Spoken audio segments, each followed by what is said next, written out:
आपको बताऊंगा कि आप खुद अपना आय प्रमाण पत्र कैसे बना सकते हैं। तो उसके लिए आपको अपने मोबाइल में क्रोम ब्राउज़र खोल लेना है या गूगल खोल लेना है। उसके बाद में क्रोम ब्राउज़र खोलने के बाद में आपको सर्च करना है ई डिस्ट्रिक्ट, सर्च करना है ई डिस्ट्रिक्ट। सर्च करने के बाद में केवल सर्च करना है ई डिस्ट्रिक्ट। सर्च कर लेने के बाद में जो पहला ऑप्शन दिख रहा है, पहला लिंक, उस लिंक पे क्लिक कर देना है। चलिए पहले लिंक पे क्लिक कर देते हैं। पहले लिंक पे क्लिक करने के बाद में आपको एक ऑप्शन ऊपर दिख रहा है सिटीजन लॉगिन, ऊपर दूसरा ऑप्शन दिख रहा है सिटीजन लॉगिन ई साथी, इस पर क्लिक कर देना है। इसके बाद में आपको एक यूजर आईडी बनाने की आवश्यकता पड़ेगी। अगर पहले आपने यूजर आईडी बना लिया है तो लॉगिन करेंगे, अन्यथा न्यू यूजर रजिस्ट्रेशन पे क्लिक करके यूजर आईडी अपना बनाएंगे। तो न्यू यूजर रजिस्ट्रेशन पे क्लिक कर दीजिए अगर अभी तक आपने यूजर आईडी बनाया नहीं है तो। इसके बाद में यहाँ पर अपना एक लॉगिन आईडी डालना है। लॉगिन आईडी यूनिक होना चाहिए, यानी कि पहले से बनाना हो। कुछ नंबर होने चाहिए उसमें, कुछ अक्षर होने चाहिए, तो ये बना लीजिए कुछ। चलिए बना लिया। बनाने के बाद में आपको यहाँ पर अपना नाम डाल देना है, आपका फुल नाम, जितना अपना पूरा नाम यहाँ पर डाल देना है। इसके नीचे आपको दिख रहा है डेट ऑफ बर्थ, यहाँ पर डाल देना है। इसके बाद में डेट ऑफ बर्थ आपको कैलेंडर से चूज कर लेना है। चलिए डेट ऑफ बर्थ में कैलेंडर से चूज कर ले रहा हूँ। इसके बाद में यहाँ पर दिख रहा है आपको कि आपका जेंडर क्या है, उसको आपको सेलेक्ट कर लेना है। इसके बाद में आपको यहाँ पर अपना पिन कोड सेलेक्ट कर लेना है। आपका एड्रेस क्या है यहाँ पर टाइप कर देना है। इसके बाद आपका डिस्ट्रिक्ट चूज कर लेना है कि आपका डिस्ट्रिक्ट कौन सा है, यहाँ से आपका डिस्ट्रिक्ट चूज कर लेना है आपको। और इसके बाद में यहाँ पर अपना मोबाइल नंबर, एक मोबाइल नंबर यहाँ पर डाल देना है। मोबाइल डालने के बाद अपनी एक ईमेल आईडी डाल देनी है। ईमेल आईडी डालने के बाद में यहाँ पर आपको जो कैप्चा दिख रहा है, इस कैप्चा को फिल कर दीजिए। कैप्चा को फिल करने के बाद ऑप्शन दिख रहा है नीचे प्रोटेक्ट, इस पर आपको क्लिक कर देना है। प्रोटेक्ट पे क्लिक करने के बाद में आपके रजिस्टर्ड मोबाइल नंबर, यानी कि जो मोबाइल नंबर आपने यहाँ पर एंटर किया है, उस पर एक पासवर्ड, यानी 1 टाइम पासवर्ड पहुँच जाएगा। उस पासवर्ड को यहाँ से डाल के आप लॉगिन कर सकते हैं। तो चलिए फिर इसके बाद में बैक आ जाते हैं। बैक आने के बाद में यहाँ पर जो आपने अभी यूजर आईडी बनाया है, उस यूजर आईडी को यहाँ पर डाल देना है। यूजर आईडी डालने के बाद में यहाँ के आपके मोबाइल पर जो कि OTP पहुँची होगी, उस OTP को डालेंगे। ठीक है। इसके बाद में आपको न्यू पासवर्ड बनाने की आवश्यकता पड़ेगी, तो न्यू पासवर्ड बना लेना है आपको। पासवर्ड बनाने के बाद में आपको लॉगिन हो जाना है अपना यूजर आईडी नाम के, और जो आपने एक न्यू पासवर्ड बनाया है उस पासवर्ड को, पासवर्ड जो ऐसे बना सकते हैं कि आपका कुछ अक्षर हो, कुछ स्पेशल कैरेक्टर हो, कुछ नंबर हो। चलिए मैं अपना पासवर्ड डालने के बाद में, कैप्चा डालने के बाद में सबमिट बटन पे क्लिक करके लॉगिन कर लेता हूँ। तो चलिए मैं अपना यूजर आईडी पहले से लॉगिन कर चुका हूँ। तो चलिए बताते हैं कि आप अपना आय प्रमाण पत्र कैसे बना सकते हैं। तो आपको ऊपर एक ऑप्शन दिख रहा होगा, चलिए बता देते हैं कि कौन कौन सी डॉक्यूमेंट आपको आवश्यकता पड़ेगी आय प्रमाण पत्र बनाने के लिए। तो आपको अपना फ़ोटो की आवश्यकता पड़ेगी, आपको अपना आधार कार्ड बनना चाहिए। अगर आपके पास आधार कार्ड नहीं है तो प्रधान द्वारा प्रमाणित एक हलफनामा होना चाहिए। ठीक है। इसके बाद में एक स्वप्रमाणित घोषणा पत्र आपके पास होना चाहिए। स्वप्रमाणित पत्र घोषणा मैं वीडियो के डिस्क्रिप्शन में दे दूँगा। ठीक है, वहाँ से आप डाउनलोड करके उसको आप फिल करके यहाँ से बना सकते हैं। ठीक, इतनी डॉक्यूमेंट आपकी आवश्यकता पड़ने वाली है।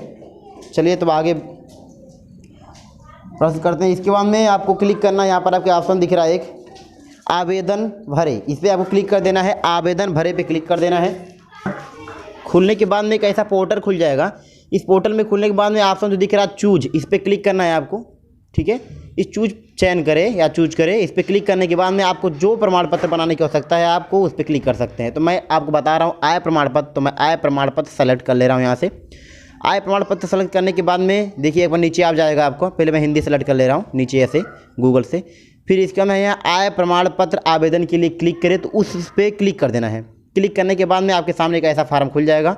आपको हिंदी में भर सकते हैं, इंग्लिश में भर सकते हैं। तो मैं चाहता हूँ कि आप हिंदी में ही भरें, क्योंकि आपका आजाद निवास हिंदी में ही प्रिंट होता है। तो मैं हिंदी में भरता हूँ। हिंदी में आप अपने टाइपिंग को भी अगर हिंदी में टाइपिंग कर सकते हैं, या आप अगर हिंदी में टाइपिंग नहीं कर पा रहे हैं तो आप बार बार को आपको इंग्लिश में हिंदी टाइपिंग करने के बाद यहाँ पर पेस्ट करना पड़ेगा।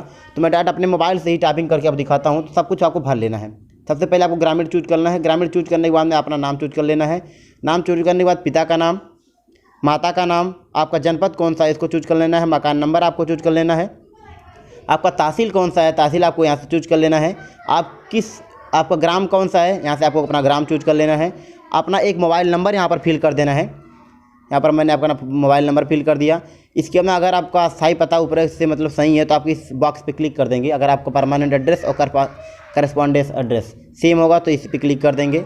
इसके अंदर व्यवसाय क्या है आपका, तो अगर स्टूडेंट है तो स्टूडेंट लिख दीजिएगा, यानी विद्यार्थी लिख दीजिएगा, अथवा कृषि लिख दीजिए यहाँ पर। ठीक है, कृषि लिखने के बाद में यहाँ पर आपसे पूछा जाएगा कि आपके परिवार का विवरण क्या है। आवेदक को मिलाकर परिवार के सदस्यों की संख्या कितनी है, तो आपके परिवार में कितने सदस्य हैं यहाँ पर आपको नंबर डाल देना है। 1 है, 2 है, 3 है, जैसे हैं 4 5 जितने भी आपको सदस्य संख्या यहाँ पर डाल देना है।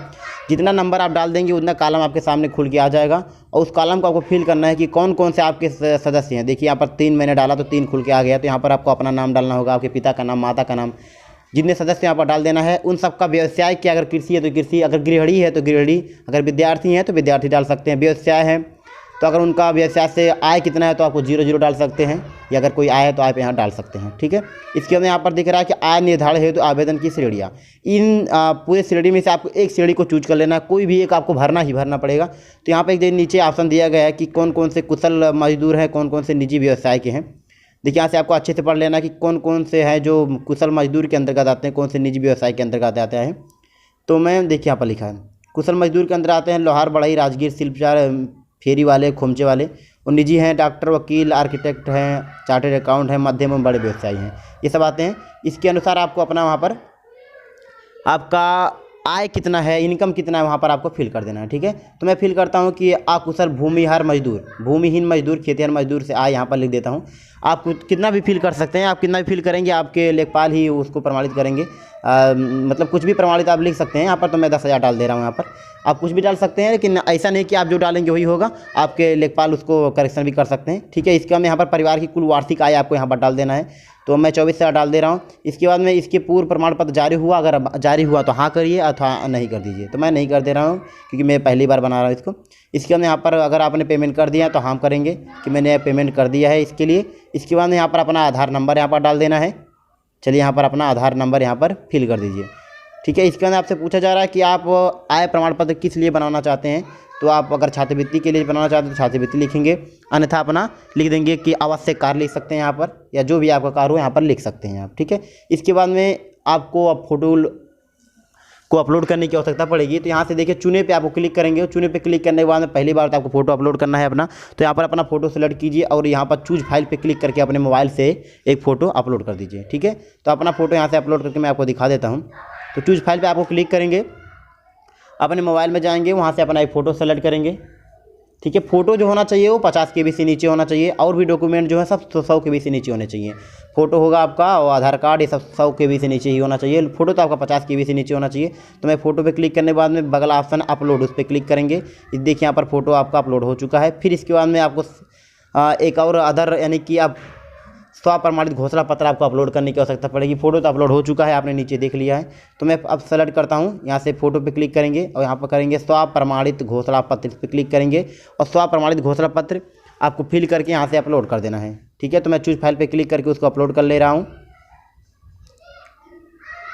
मोबाइल से अपलोड कर लीजिए आप। चलिए मैं मोबाइल से अपलोड कर लिया। 100 KB से नीचे ही अपलोड होगा, अगर उससे 100 KB से ऊपर होगा तो अपलोड नहीं होगा, तो आप उसको कम KB में बना लीजिए। इसके बाद में यहाँ पर अपलोड बटन पे क्लिक कर देंगे। ठीक, अपलोड बटन पे क्लिक करते ही आपका स्वप्रमाणित पत्र घोषणा पत्र भी अपलोड हो जाएगा। देखिए नीचे आप देख सकते हैं यहाँ पर जो बॉक्स दिख रहा है, अगर आप इस बॉक्स पे क्लिक करेंगे तो डिलीट हो जाएगा। इसके बाद में अन्य में, तो अन्य में अगर आप कुछ भी कर सकते हैं। अन्य में जैसे कि आपका आधार कार्ड हो सकता है, और आपके प्रधान द्वारा प्रमाणित हो सकता है अगर आपके पास आधार कार्ड नहीं है तो। इसके बॉक्स में डालना कि आप अन्य में कौन सा डॉक्यूमेंट अपलोड कर रहे हैं। अगर आधार कार्ड अपलोड कर रहे हैं तो आधार कार्ड का नाम लिख देंगे यहाँ पर। अगर आप प्रधान द्वारा प्रमाणित पत्र है तो उसमें आप लिख देंगे ग्राम प्रधान द्वारा प्रमाणित घोषणा पत्र लिख देंगे, और यहाँ से अपना एक फ़ाइल चूज कर लेंगे। जो फाइल होगा उस फाइल को यहाँ से चूज कर लेंगे। चलिए मैं आपको फाइल चूज कर लेता हूँ, आधार कार्ड चूज करके दिखाता हूँ आपको। ठीक है, तो ये मैंने आधार कार्ड चूज कर लिया। आधार कार्ड चूज करने के बाद में बगल ऑप्शन दिख रहा है अपलोड, इस पर फिर से आपको अपलोड बटन पे क्लिक करेंगे, और 3 डॉक्यूमेंट आपको तो अपलोड करने ही करने पड़ेंगे। तो पहला तो आप जानिए फ़ोटो, दूसरा है स्वप्रमाणित घोषणा पत्र, और तीसरा या तो आपका आधार कार्ड होना चाहिए या तो प्रधान द्वारा प्रमाणित होना चाहिए। फिर सारे देखिए फिल हो गया। फिल करने के बाद में यहाँ पर आपको ऑप्शन दिख रहा है दर्ज करे, इस दर्ज करे पे आपको क्लिक करना है।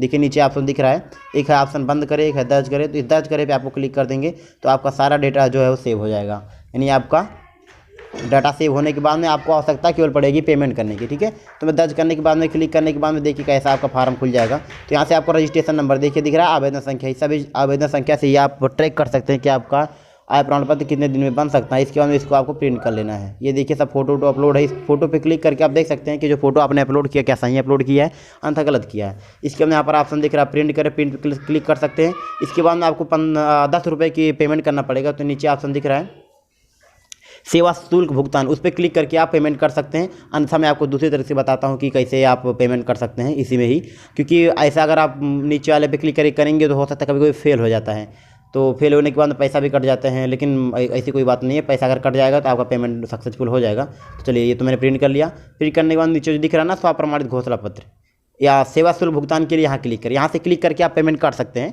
ठीक है। तो मैं आपको दूसरी तरीके से बताता हूँ कि आप कैसे पेमेंट कर सकते हैं, ठीक है।